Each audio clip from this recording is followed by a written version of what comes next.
산상수훈에 대해서.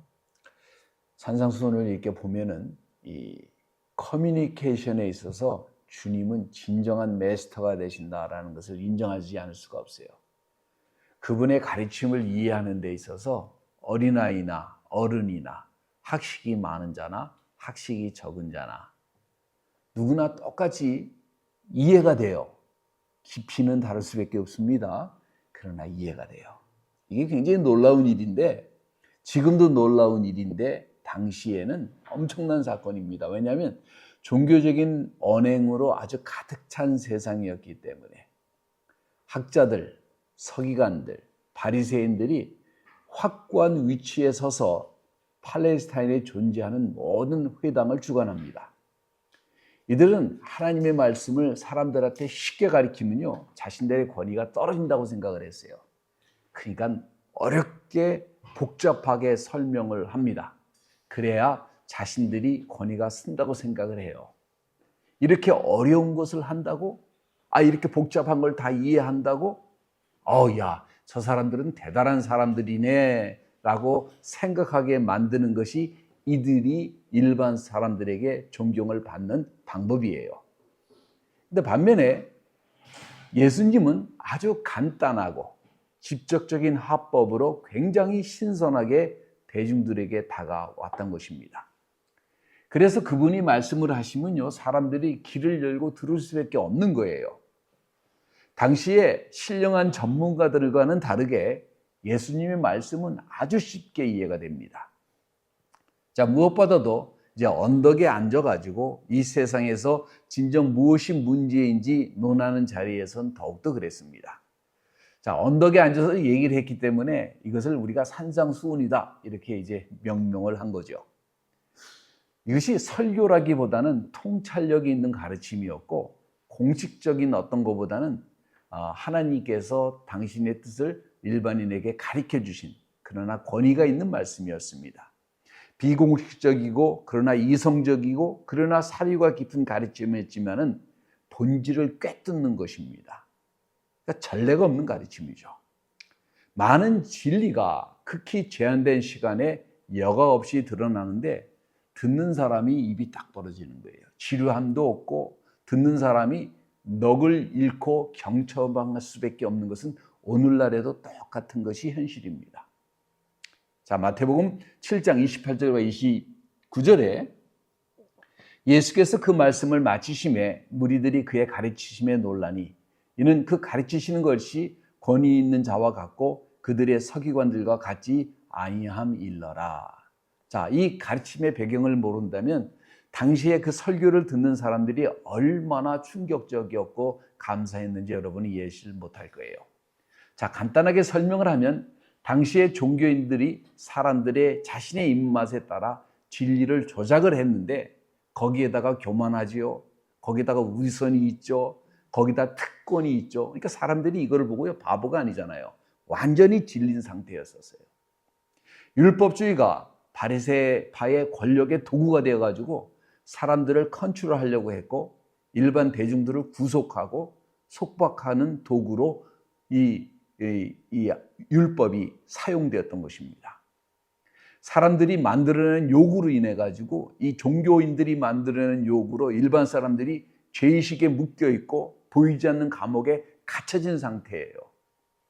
사람들은 무엇을 해야 될지 무엇을 하지 말아야 될지 아주 복잡한 겁니다. 그러니까 그걸 자꾸 생각하다 보면은 이 종교인들의 기대에 절대로 나는 부응할 수가 없고 나는 수준 미달의 인간이다라고밖에 생각할 수가 없는 거예요. 종교가 하나님의 영광을 드러내는 도구가 아니라 많은 사람을 절망시키고 낙담시키고 포기하는 도구로 만든 거예요. 감히 누가 이들에게 무엇을 말할 수가 있겠어요? 자, 그런데 갑자기 예수라고 하는 선지자가 등장을 해가지고 말씀을 해주시는데 그 말씀에 은혜가 드러나고 절망한 자들이 격려하면서 죄인들에게 소망을 주는데 진리의 본질이 무엇인지 아주 명확하게 우리에게 설명을 해주십니다. 무엇보다 더 중요한 사실은 이 모든 가르침은요, 갑자기 어디서 떨어진 것이 아니라 성경 말씀에 기반한 것을 설명하는 거예요. 그분이 요구하시는 것은 더 엄격한 종교적인 규례가 아니라 하나님의 사랑과 진리가 그대로 묻어나 있다는 사실입니다. 그분은 아주 간단하게 믿음을 선포하십니다. 사람들이 이해할 수 있는 믿음을, 단순 명료한 믿음을 선포하시는 거예요.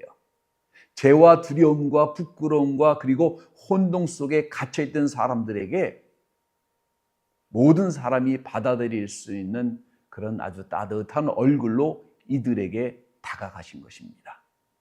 이 나사렛인의 가르침은 사람들의 마음을 무장해제시키면서 마음을 열게 만들고 그분의 그 말씀에 귀를 기울이도록, 그건 너무나 당연한 일이죠.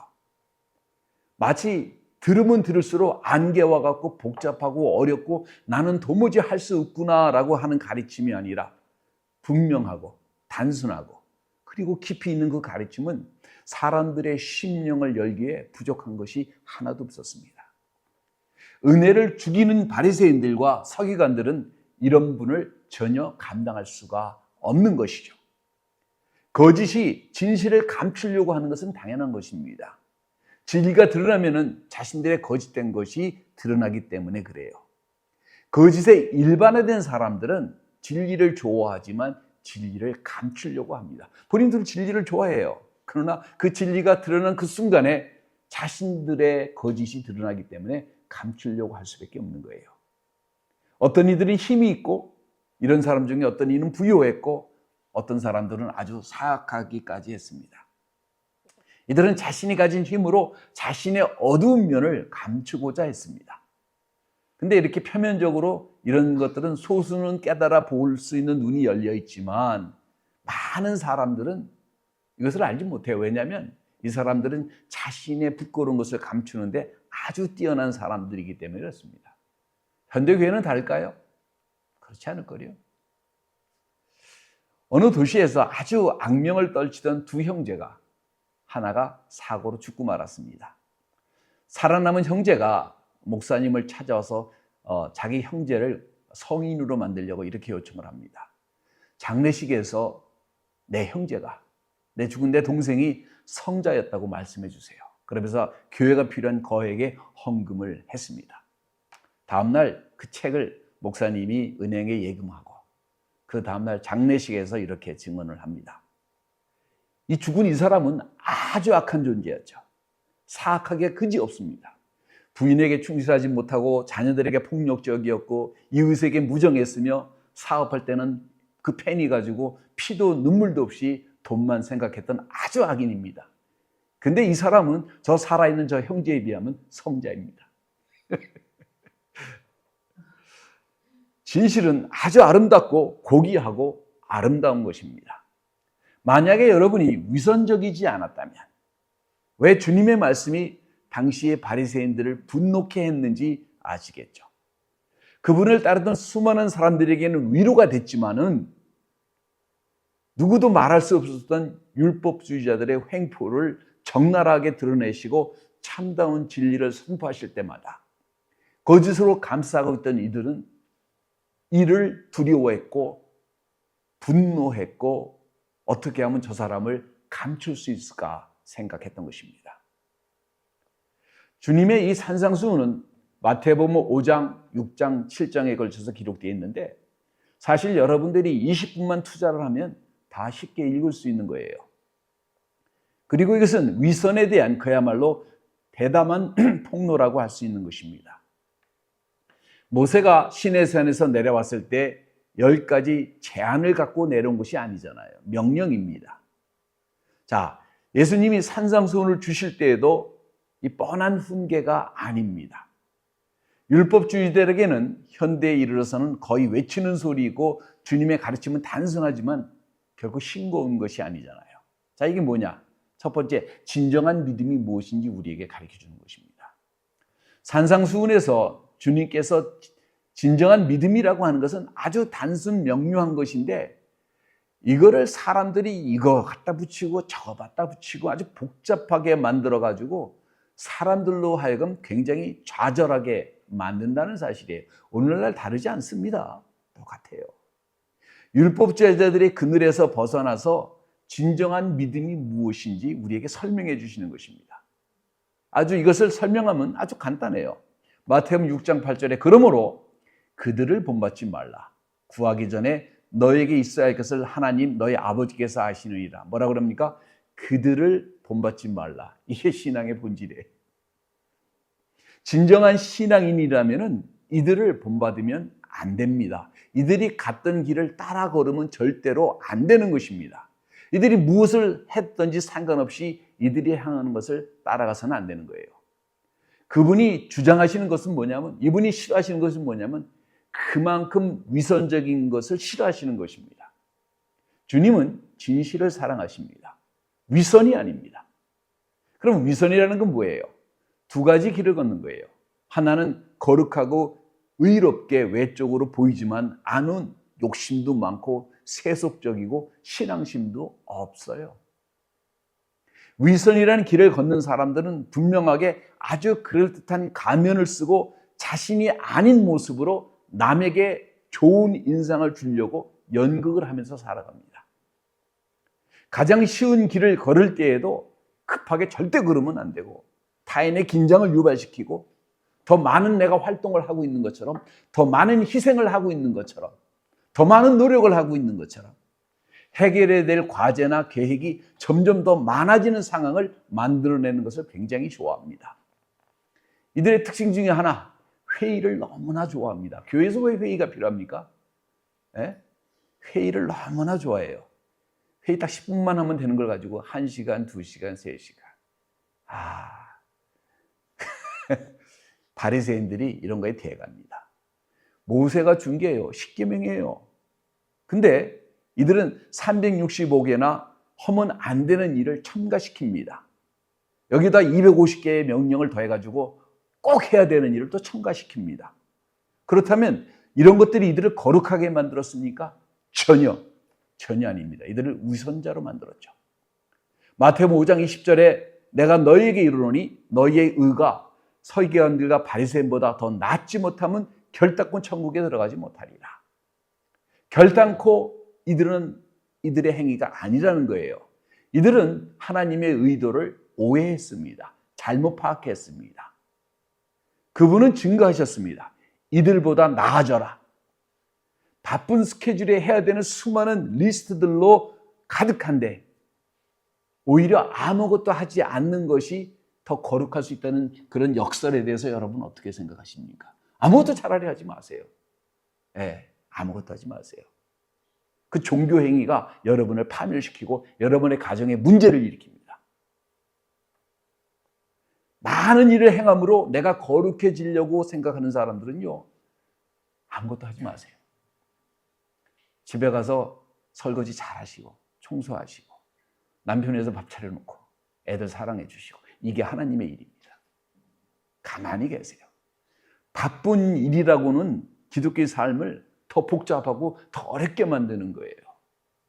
얼마나 부모님들이 교회에 미쳐가지고 자식들이 교회에서 벗어나는 경우가 얼마나 많습니까? 자기들은 그게 헌신인 줄 알아요. 신앙인 줄 알아요. 근데 그게 사실은 자기들이 시간을 그렇게 때운 거지. 자기들이 좋아하는 시간과 사람을 보낸 것인지 결코 경건한 시간을 가진 게 아니잖아요. 솔직해집시다. 바리새인들이 이런 주님의 가르침을 들었다면 얼마나 놀랐을까요? 너희의 의가 서기관들과 바리새인보다 더 낫지 못하면 결단코 천국에 들어가지 못하리라. 뒤집어질 일입니다. 그분의 가르침을 간단하게 요약해보면 바리새인의 생활 습관을 세 가지 측면으로 압접할 수가 있는데 위선을 버리라는 거예요, 결국. 마태복음 5장 48절 9절이 있는데 주님을 믿는 것에 대해서 세 가지 질문을 주십니다. 첫 번째, 올바른 성품을 지니는 것, 3장 3절에서 12절에. 둘째, 차이를 만드는 것, 13절 16절. 신령하다는 게 무엇인지 17절에서 48절에 얘기를 합니다. 자, 흥미롭게도 신령하다는 무엇인가를 17절에서 48절에 설명하시는데 6번이나 이런 것들을 강조하십니다. 너희가 이렇게 들었으나 나는 너에게 이렇게 이르노니, 이렇게 얘기를 하십니다. 왜 주님은 이렇게 하십니까? 무엇을 증거하려고 하세요? 주님은 그동안 수많은 시간 동안 종교 지도자들이 반복적으로 사람들에게 해왔던 말을 상기시키면서 같은 문제에 대해서 진정한 믿음의 관점에 대해서 다시 설명해 주고 계십니다. 그리고 이런 것들이 진정으로 무엇을 의미하는 것인지, 정말로 우리 자신 스스로는 위선에서 자유로운지, 주님이 원하시는 것은 사람들의 진리에 입각해서 순수한 믿음을 갖고 은혜롭게 살아가면서 하나님의 말씀을 따르는 것을 원하십니다. 간단한 거예요. 교회에서 성도를 속이는 게 얼마나 쉬운지 참 쉽습니다. 외적으로 신령해 보이면요, 속으로 거짓된 신앙으로 행동하는 것이 얼마나 많은지 모르지만 그거를 발견하려면요, 전 재산 다 털려야 아마 깨달을 거예요. 그러고도 깨달으면 다행이지. 필사적으로 너무나 많은 사람들이 자기가 노력해서 테레사 수녀같이 되려고 몸부림을 치는 많은 사람들도 봅니다. 테레사 사노세, 테레사 오클랜드, 테레사 밀피다스, 캠볼. 이들의 특징은 정말 너무 바쁘게 움직입니다. 근데요, 의로움 전혀 모르겠어요. 예수 같은 삶, 제가 관측한 바로는 전혀 아니고요. 정말로 많은 사람들이 이러한 삶이 신앙인 줄 착각하고 살아갑니다. 잠이 부족해요. 기도 시간이 부족해요. 매일 차례를 했어요. 그럼 제가 되묻고 싶어요. 이게 신앙이에요? 이것은요, 영적인 것하고 너무나 거리가 먼 겁니다. 최고의 가치 있는 조언을 제가 책에서 본 적이 있는데, 미국에 아주 유명한 전설적인 야구 선수가 있습니다.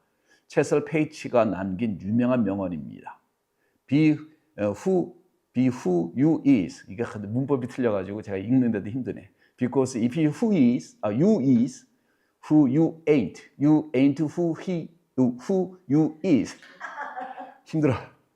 이게 무슨 말이냐면요, 가식 떨지 말고 본연의 내 모습대로 살아라. 남의 눈치를 보며 내가 아닌 모습으로 살면은 진짜 네 자신의 모습을 잃어버린다, 이런 말입니다. 지혜로운 말이에요. 이 사람이 꼬은 거예요. 문법도 틀리게 써가지고 사람들이 얼마나 위선적으로 살고 있는지 꼬아버린 거죠. 지혜로운 말이에요. 종교적 위선에 갇혀 사는 사람들에게 꼭 해주고 싶은 말입니다. 두 번째, 남한테 보이려고 하지 마세요. 피곤한 겁니다. 다른 사람에게 여러분을 믿음의 사람이라고 만들려고 설득하지 마세요. 좋은 인상을 남기려고 노력하지 마세요. 안에는 악함이 가득한데, 동기가 불순한데, 부끄러운 행위가 있는데 다른 사람들에게 마치 믿음의 사람인 것처럼 인상을 주려고 쇼하지 마세요. 피곤합니다. 여러분도 피곤하지만요, 그걸 보는 주변 사람도 같이 피곤해요. 그러지 마세요. 주님은 정확하게 증거하십니다. 마태복음 6장 1절에 사람에게 보이려고 그들 앞에서 너의 의를 행하지 않도록 주의하라. 그렇지 아니하면 하늘에 계신 너의 아버지께 상을 받지 못하느니라, 이렇게 말씀하십니다.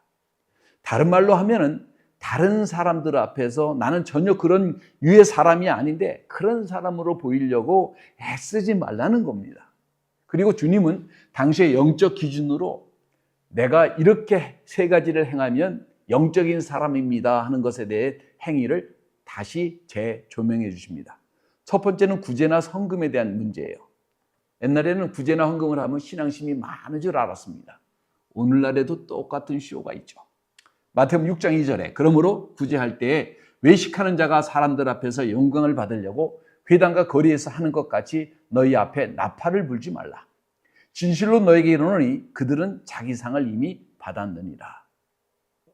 오늘 우리는 문자적으로 나팔은 불지 않지만 헌금을 한 사람들은 자신의 그 노력을 이 커뮤니티가 인정해 주기를 바랍니다. 교육관을 줬다, 코너스톤 위에 동판에 자기 이름을 새기거나 감사장을 꼭 받아야 직성이 풀립니다. 대중이 내가 한 행위를 인정해 주는 것에 대해서 너무나 좋아해요. 교회의 건축물에 체육관을 증선할 때에, 교육관을 지을 때, 기도원을 지을 때, 새로운 피아노를 샀을 때, 올간을 샀을 때, 심지어는 음식을 대접할 때 목사님 오늘은 누구입니다. 어느 집사님입니다. 그런 얘기를 왜 해야 되는지 모르겠어요. 쓴 만큼 이름이 올라간다고 생각을 합니다. 나는 돈을 이만큼 냈습니다. 그걸 몰라주면 섭섭하죠. 제가 식사 기도하면 섭섭하십니까? 한 번도 그런 얘기를 안 해봐서. 자, 이런 것들을 좋아하니까 심지어는 어떤 쇼까지 하냐면 예배당 뒷면에 누가 돈을 더 많이 냈는지 헌금 도표까지 만들어가지고 사람들에게 경쟁심을 유발합니다. 잠자리채가 돌아다녀요. 있는데 돈이 없어서 못 내면 부끄러우니까 뭐라도 끄집어서 내야 돼요. 천국 가려면 돈이 있어야 되니까 절대로 아닌데 많이 내세요. 복 받습니다. 이거겠죠. 돈 많이 내면 복 받습니까? 하나님 그렇게 말씀하신 적 단 한 번도 없습니다. 주님은 구제할 때나 헌금할 때에 무명으로 하시는 것을 좋아하십니다. 가식이 없는 진실한 믿음이 있다 하면은 우리에게 초점이 오는 것을 피해야 합니다. 그 영광을 내가 훔치면 안 되는 거예요. 여러분이 종교적인 성물이 아니라고 한다면은 진정한 간단한 믿음을 선택했다면 내가 하나님 앞에 드렸는데 다른 사람이 알면 오히려 불편한 거예요. 헌금이나 구제나 조용히 아무도 모르게 행할 뿐입니다. 은밀하게 보시는 주님 앞에서 행할 뿐이에요. 두 번째, 기도입니다. 기도할 때 위선자로 숨으면 안 됩니다. 사람들은 회당에서 많은 사람들한테 요새 또 이렇게 손을 탁 벌리고 폼 잡고 기도하는 쇼에 아주 열광을 합니다. 앞에서 다 무게 잡고. 왜 사람들이 쇼를 하면서 기도를 하는지 모르겠어요. 그 쇼는요, 기도가 절대로 될 수가 없습니다. 여러분, 기도는요, 기도할 때 골방에 가서 하십시오. 은밀히 하나님 아버지 앞에서 1대1로 하는 기도이지 사람들에게 말하는 것은 이미 기도가 아닐 수도 있어요. 그 사람들에게 하는 말이죠. 마태복음 6장 5절과 8절에 또 너희가 기도할 때 외식하는 자와 같이 되지 말라. 저희는 사람들에게 보이려고 회당과 큰 거리 어귀에 서서 기도하기를 좋아하느니라. 내가 진실로 진실로 너에게 이르노니 저희는 자기 상을 이미 받았느니라. 너는 기도할 때 내 골방으로 들어가 문을 닫고 은밀한 중에 계신 네 아버지께 기도하라. 은밀한 중에 내 아버지께서 갚으시리라. 또 기도할 때 이방인과 같이 중언부언하지 말라. 저는 말을 많이 해야 들은 줄 생각하느니라. 그러므로 저희를 본받지 말라. 구하기 전에 너에게 있어야 할 것을 하나님 너희 아버지께서 아시느니라. 기도는 어떻게 되느냐? 진실되게 하는 거예요. 마치 농부가 가뭄 때 비가 없으면 어떻게 합니까? 애가 타죠. 애간장이 탑니다. 이게 그냥 소득이 줄어드는 게 아니에요. 먹고 사는 게 없어지는 거예요. 그러면 나만 배고픈 게 아니라 내 가족이 굶주리는 것을 실제로 겪어야 되는 상황 속에 오면 그래서 자식도 파는 거예요. 노예로. 그러니까 어떻게 돼요? 하나님 비를 달라고 진실하게 간절하게 기도하는 것처럼 이런 기도가 필요한 것이지 보이시적의 기도가 아니에요. 예수님은 기도하실 때 땀이 피가 되도록 기도하는 그 경지는 제가 가본 적이 없어서 어떤 건지는 모르겠어요. 보여주는 식의 기도는 배제하시기 바랍니다. 하나님은 간단하고 깨어진 심령으로 드려진 진실된 기도를 받으십니다. 내가 오래 기도해야 하나님이 응답하신다고는 허상도 깨십시오. 내가 오래 해야 내가 영적인 사람이라는 착각도 버리십시오. 오랜 시간 기도하는 거는 내가 할 말이 없어서 말 못하겠어요. 그러나 깨어진 심령으로 진실된 기도를 드리시기 바랍니다. 세 번째는 금식이에요. 마태복음 6장 16절 18절에 금식할 때 너희는 외식하는 자들과 같이 슬픈 기색을 내지 말라. 저희는 금식하는 것을 사람에게 보이려고 얼굴을 흉하게 하였느니라. 내가 진실로 너에게 이르노니 저희는 자기 상을 이미 받았느니라. 너는 금식할 때 머리에 기름을 바르고 얼굴을 씻으라. 이는 금식하는 자로 사람에게 보이지 않고 은밀한 중에 계신 내 아버지께 보이려 함이라. 은밀한 중에 보이시는 내 아버지께서 갚으시리라 이렇게 얘기를 합니다. 많은 목회자들이 지도자들이 이런 부분에서 많은 생각을 해야 될 것입니다. 40일 금식기도 명함에 탁 박아가지고 어떤 분이 주시길래 제가 이거 한 번 더 하셔야 되겠네. 40일에서 이 정도면 두 번 한다고 정신 차리려나 모르겠어요. 네. 구부러진 등에 피곤한 얼굴을 가지고 검은색 양복에 옆구리에 성경책 끼고서 막 걸음걸이도 장의사처럼 걷는 게 거룩한 표식이라고 생각을 합니다. 피곤한 모습, 슬픈 모습, 이런 게 경건하고 아무 상관도 없어요. 이런 것이 정말 집어쳐야 됩니다. 이런 쇼는 그만해야 돼요. 예수님은요, 나를 좀 봐주세요. 지금 영적인 사람은 내가 지금 쇼를 하고 있습니다라고 하는 쇼를 멈추라고 하십니다. 여러분, 금식하기 원하시나요? 정말 좋은 일입니다. 그러나 이 금식은 하나님 앞에서 해야 되는 것이지 사람 앞에서 보이려고 하는 것은 아니잖아요. 사람 앞에서 난 영적인 사람입니다. 내가 지금 금식하고 있습니다. 그럴 필요가 없는 거예요. 갑자기 말도 느려지고 뭐 걸음도 느려지고 그래가지고 얼마나 금식하셨어요? 오늘 아침에 시작했습니다. 참나. 우리가 만들어내는 피상적인 이런 종교적인 행위는요, 아무런 의미가 없습니다. 연극은 오스카상을 받으려는 사람에게 넘기고 위선에서 우리는 벗어나고 우리는 진실로 하면 되는 거예요. 금식하고 싶으면 금식하면 되는 거고 기도하고 싶으면 기도하면 되는 거고 하나님 앞에 드려주고 싶으면 드려주면 되는 거예요. 그 믿음의 가치가 있는 겁니다. 세 번째는 인내하면서 견뎌야 됩니다. 마태복음 7장 1절과 5절에 비판을 받지 아니하거든 비판하지 마라. 너희가 비판하는 그 비판으로 너희가 비판을 받을 것이요 너희가 헤아리는 그 헤아림으로 너희가 헤아림을 받을 것입니다. 어찌하여 형제의 눈 속에 있는 티는 보고 내 눈 속에 있는 들보는 깨닫지 못하느냐. 보라, 내 눈 속에 들보가 있는데 어찌하여 형제에게 말하기를 나로 내 눈 속에 있는 티를 빼게 하라 하겠느냐. 외식하는 자여, 먼저 내 눈 속에서 들보를 빼어라. 그 후에야 밝히 보고 형제의 눈 속에서 티를 빼리라. 이렇게 얘기를 합니다. 그분은 지속적으로 우리에게 말씀하시는 것이 위선적인 것을 좀 멈추라고 얘기를 하시는 거예요. 여러분, 그분의 말씀을 심각하게 받아들이고 계십니까? 성도가 금식하는 이유는 형제의 눈 속에 있는 티를 지적해도 되는 어떤 자격증을 얻는 것이라고 착각하는 사람들 제가 많이 봅니다. 내가 날마다 기도하기 때문에 내가 저 사람 잘못된 건 끄집어내야 된다는 의무감을 가진 사람도 내가 너무나 많이 봐요. 더 자세하게 찾기 위해 무엇을 하고 있다고 한다면 티를 찾아내고 그것을 드러내고 그것을 비판하려고 한다면 자신의 삶 속에 있는 더 크고 더 더럽고 더 공격적인 대들보는 무시한 채로 살아가는 자신의 모습을 돌이킬 필요가 있습니다. 이런 사람들에게는 정말 응급수술이 필요해요. 좀 더 자세하게 다가보도록 하겠습니다. 여러분, 다른 방식으로 살아가는 사람들을 인내하고 계십니까? 나와 같지 않은 사람들을 인정하십니까? 우리가 중요하다고 생각하는 일들을 무시하고 경시하는 일들을 중시하는 사람들을 여러분 용납하고 계십니까?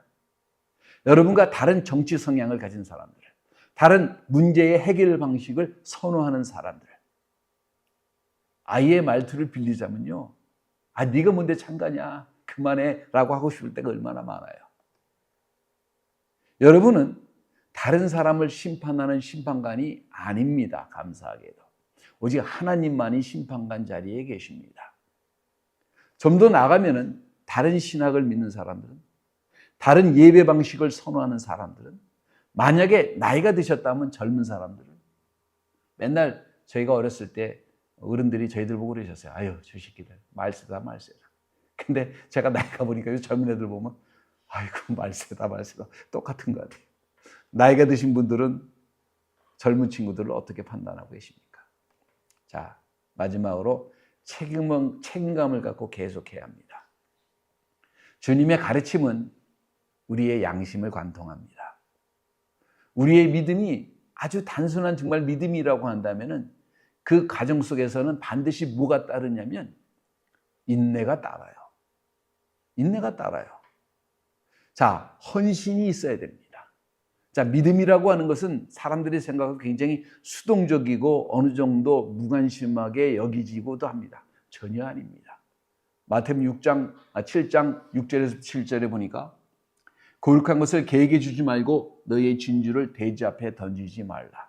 그것들이 그것을 발로 밟고 돌이켜 너희를 찢어 상하게 할까 염려하라. 구하라. 그리하면 너에게 주실 것이요. 찾으라. 그리하면 찾아낼 것이요. 문을 두드리라 그리하면 너에게 열릴 것이니 그렇게 얘기를 합니다. 자, 무엇이냐면 내가 드려진 그 삶 자체에 헌신이 필요합니다. 헌신이 필요해요. 두들기는 헌신이 필요합니다. 사람들은요, 화장실 놓고 하듯이 딱딱 두들겨서 안 열리면 그만인 줄 알아요. 기도는 그런 게 아닙니다. 성도의 삶은 그런 게 아닙니다. 열릴 때까지 지속적으로 두들기는 것입니다.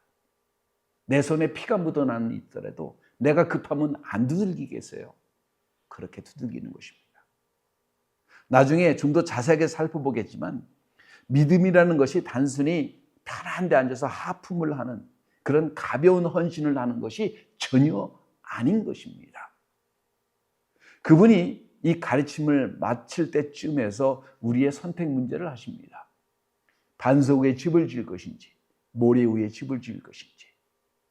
단순한 믿음을 믿는 자들은 단지 그 말씀을 듣는 것으로 좋은 말 했네. 좋았어 오늘. 이것이 아니라 그 말씀을 듣고 행하는 자야지만이 정말로 성도의 삶을 살 수가 있고 자신을 이 거친 세상에서 지킬 수가 있고 그 가정을 지킬 수 있다는 사실입니다. 불행하게도 너무나 많은 사람들이 오늘 많은 것을 듣지만은 행하지는 않습니다.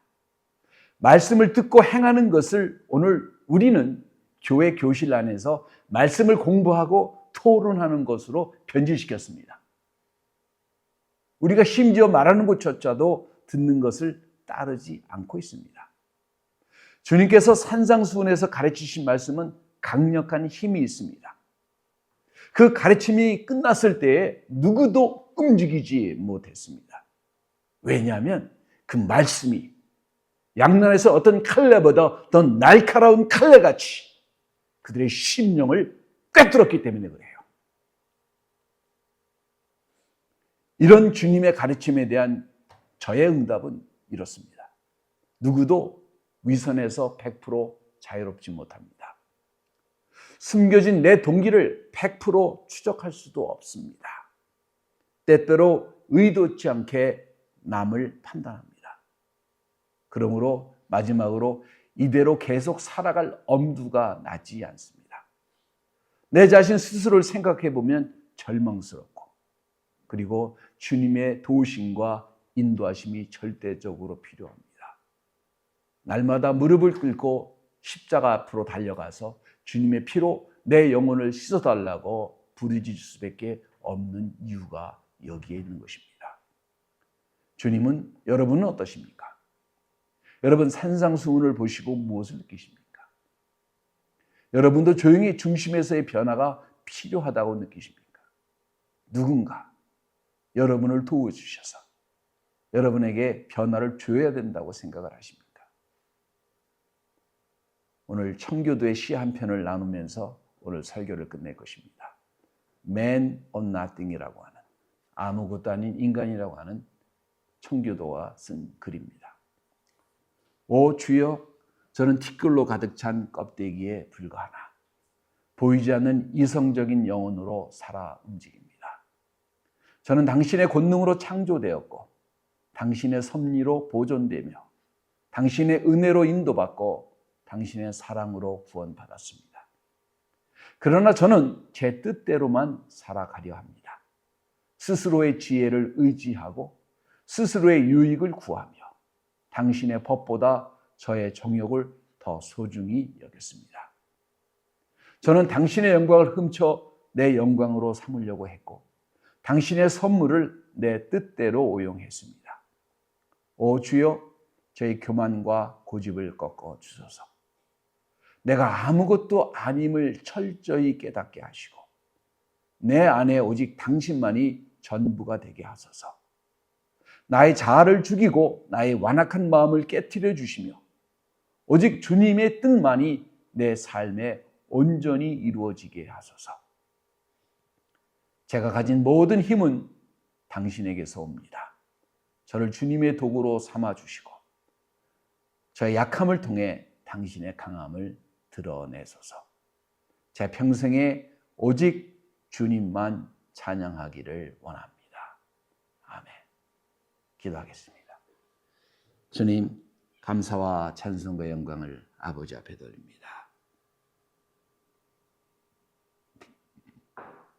오늘 저희들의 안에 있는 아버지 위선을, 감출 수 없는 부끄러움을 아버지 앞에 드리기를 원합니다. 정말 단순하게 하나님을, 예수를 믿고 따르는 사람으로 서서 말하고 행할 수 있도록 저희들의 삶을 주장해 주시고 인도해 주시고 아버지를 따르기를 원합니다. 아버지 하나님, 때때로 감당할 수 없는 저희들의 위선, 주님 보혈의 피로 다 씻어주시고 돌이키게 하시고 하나님의 은혜에 서서 하나님을 믿고 따르는 사람처럼 말하고 생각하고 행동할 수 있도록 저희들을 구별해 주시옵소서. 감사와 찬송과 영광을 아버지 앞에 돌리며 예수 그리스도의 이름으로 기도합니다. 아멘.